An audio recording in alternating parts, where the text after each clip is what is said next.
galera, no vídeo de hoje estamos na Disney. Entramos no brinquedo do safari, né, Lê? Ah, tá.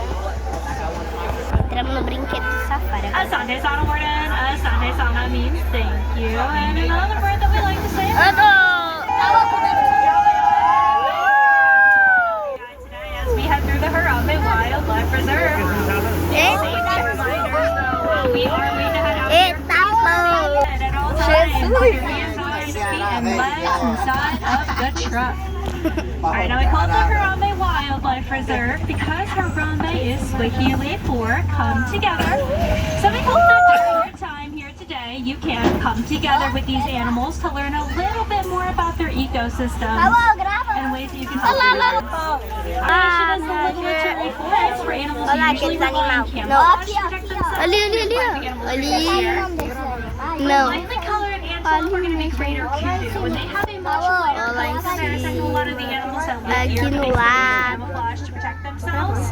It is often not to camouflage them with the sunlight peeking through the trees. These are bongos, and bongos are nicknamed the Gravei, tô They're tirando so foto, camouflage né? they're hardly ever seen. And then over on our right there we have an okapi, and despite the okapi's horse-like body, Mãe, que nome é esse animal? Gente, eu vou mostrar aqui a cartela pra vocês.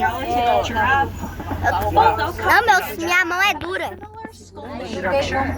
There's an animal here to our right, it's a saddle-billed stork. They're a little harder to see. Now, if you look up the pathway that's kind of going up the hill here, they're sitting towards the top of it. You see the part of the bill poking out. They are going to get their name in a yellow satellite print on their bill. Letícia, não falou nada no vídeo. Further along in the forest here, we're starting to make our way past the Eu mostrei, acabei de mostrar. a very popular gathering spot for luck. Passa foto não. Laying down up against the rocks. Não dá. Black rhino have no natural predators. Their only threat is humans, and unfortunately, due to poaching, there's about 10,000 in the world today. That is a huge accomplishment too. Less than 10 years ago, there was only about 5,000. However, thanks to programs like Rinoceronte passou sem ninguém ver. Fund and organized by other ACA president associations, we were successful in reviving the black rhino population and reintroducing them into the wild once again. And I think we're going to start making our way out of the forest and over to our second destination of the safari today, which is going to be the Sapi River. The Sapi River tends to be home to some more aquatic animals we can find on the reserve. One of the most notable being the Nile hippopotamus. Hippos are going to be among the largest and most dangerous animals we can find in Africa. However, they like to spend a lot of their time in or under the water. They can actually hold their breath and stay underwater for about 8 minutes at a time. There's a couple in the back right corner there. It looks like might be sleeping. Hippos are nocturnal animals. They usually sleep underwater. They naturally know when to rise up to the surface and grab a breath of air. Well, here are going to be these large grayish, whitish birds, which are pink-backed pelicans. Pelicans get their name from the pink spots on their back during their mating season. It's kind of like they're blushing at one another. Over on our left, you have a few more hippos, but easier to see. Hipopótamo. Top of their heads. Can we show all stay seated, please? I mean, I'm going to take a seat. Thank you. Hippos have their ears, eyes, and nose all over the top of their heads while they have to reach the surface and grab the air that they need. A água tá limpinha, gente. Olha isso. A água tá transparente. Mãe, tá inclinada demais. Gente, olha isso, tá inclinado demais. Mãe, tava muito inclinado, não? They're kind of like the glue that holds the place together. As you Oh, tem hippos on our hipopótamo. left here, Tem hipopótamo. some species like hippos, they can actually help to Olha lá attract outra. other animals as well. We have other animals here too, but behind these waterfalls are Nile crabs. Hoje eu quero... Ah, não deu pra filmar. Passou muito rápido. Make sure you stay seated, please. É, não deu pra gravar o jacaré. Okay, I'll take a seat. Pareceu um monte de pedra. And those crocodiles are pretty big, but despite their size, they Não can quebrou only nada last aqui, about não. months at a time without ever eating. However, when they do eat, they can É água! body weight in a single feeding. Ai, Jesus. They're not going to be very picky eaters either. They're what we call an Já acabou? opportunistic hunter. This means that they'd rather take an easy meal over a good meal. So unlike their prey, they actually have to go hunt and work for to capture. They're much more likely just to eat anything they find while they're around.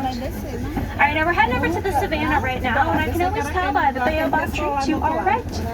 That tree is nicknamed the Tree of Life, and it's going to get that nickname from its ability to store thousands of gallons of water just inside of its trunk. It has a very spongy interior, so it kind of can just soak all of that water up. And like we were saying, it typically means Vai passar no lago da girafa, which does tend to be home to some of Africa's most iconic animals. And we're going to have lots of luck out here. We have some giraffe and antelope. We'll definitely look at everyone. Now the smaller antelope there is going to be a springbok. Springbok are the national animal of South Africa. They're also going to be found in the top 10 fastest land animals. When frightened or excited, they can leap up to 6 feet in the air or Não, não é 13 filhote feet não, é outra They coisa. can jump up and forward together as well if they want to, and if they do, it's called pronking. Espera. Along here. This area on our left is a pretty popular hangout spot, and I think you guys see a pack of painted dogs napping in the den ahead here.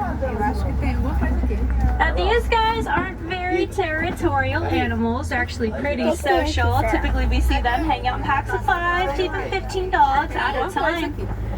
They are amazing predators as well, and they're excellent endurance. And they're gonna work together as a team, taking turns to run around after their prey. We're gonna keep moving along here. To keep looking on the left as we do, we have some sable antelope over there. They get their name from the sable color of their coat, and they're gonna be one of the very few antelope in a fight or flight situation, which choose to stay back and fight. That's actually why we chose them as the emblem of the Harambe Wildlife Reserve. Just stay here for a bit. Way further up there, we have a giraffe in the road. Calls it the way. The reserve is the animal's home, though, so whenever they want to be in the road, we're always going to hang É tight. aqui que Give não them vai the parar, right way. mãe? Show of hands. Is anyone's first safari? Yeah, well, welcome. I promise this happens all the time. We're stopped to slow down for animals in the road. Everyone else, I'm sure it's not the first time you have been stopped by an animal here, although we're in luck and already moving again. Definitely try to head over and grab a better look at the giraffe. Now they do tend to get in the road a lot, mainly because they fall asleep in front of trucks. Giraffes sleep standing up, so they walk right in front of us and go to sleep. On the bright side though, they only sleep for 30 minutes a day, and it's not even 30 minutes straight. They just take little naps throughout the day that consist of a few minutes each. So what we probably just experienced was a little giraffe nap in the road. Part of the reason why these giraffe hardly sleep is because they have spent all that other time in their day eating just to help them support their very unique digestive systems. Giraffes are what we call a ruminant, and a ruminant is any animal with a 4-chambered stomach. For all 4 of those chambers to work together properly, they have to be constantly in use. Giraffe are the largest ruminants, also the animals with the highest blood pressure. And as you could probably get the tallest animals in Filhote the da girafa world, bem ali, ó. fully grown giraffe, which has of 18 to 20 feet tall. They're about as tall as 6 foot from the moment that they're born. Group of giraffe are often going to be referred to as a tower of giraffe. Olha lá outra girafa. Now these are all Maasai giraffe here, and you can tell Maasai is a species of giraffe just by looking at the pattern of their coat. Maasai É uma giraffes mini are more girafa. of a regular and jagged pattern. It almost looks like a jigsaw puzzle. Coming up here to our right, we do have that baby giraffe. How cute is he? Now I know we said giraffe are split from the moment they're born. He's going to be a little taller than that at this point though, and that's because within the first month, giraffe grow an additional foot. After that it slows down and they just steadily grow until they reach their full height. He is so cute. Now when these giraffes are going to use that really long prehensile tongue that they have to do so, it's actually another thing they share with you in copy. Prehensile means finger-like, so for those animals their tongue basically acts like our finger. Legal, né, Mostly Lê? they just use it to help them gravity needed vegetation off the trees. Uma zebra. Breba. Uma We have breba. another Olha a guy kind of bunda. walking through the road here, leading us along, but in the bushes to our left there's some zebras. Uma People breba. question if a zebra is Uma black zebra, with uma white zebra, stripes.